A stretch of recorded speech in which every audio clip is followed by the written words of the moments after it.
सानिया सियालकोट पर श्रीलंकन वजीर आज़म महिंदा राजापाक्से का रद्द अमल भी सामने आ गया। ट्वीट में उनका कहना है कि पाकिस्तान में शिद्दत पसंद हुजूम के हाथों पर परियनथा की बहिमाना और सफाकाना कत्ल को देखकर हैरत हुई।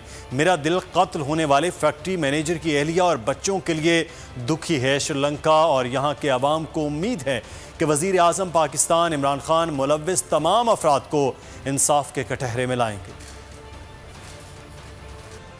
सियालकोट वाक़े के बायस श्रीलंका से ताल्लुकात ख़राब नहीं होंगे। श्रीलंका ने पाकिस्तान की बरवक्त कार्रवाई और रद्द अमल पर इत्मीनान जाहिर किया है। इंक्वायरी के लिए 48 घंटे की मोहलत दे दी है। वज़ीर ख़ारजा शाह महमूद कुरैशी की मीडिया से बातचीत कहा श्रीलंकन शहरी की हलाकत हुकूमत की नहीं अफराद की कार्रवाई है। वज़ीर आज़म इमरान खान खुद निगरानी कर रहे हैं। श्रीलंकन हाई कमिश्नर को लम्हा बलम्हा आगाह रखा जा रहा है। हमारी कोशिश है कि जो उनकी फैमिली की ख्वाहिशात हैं उसके मुताबिक आगे बढ़ा जाए। सब्सक्राइब करें और बेल दबाएं ताकि कोई खबर रह न जाए।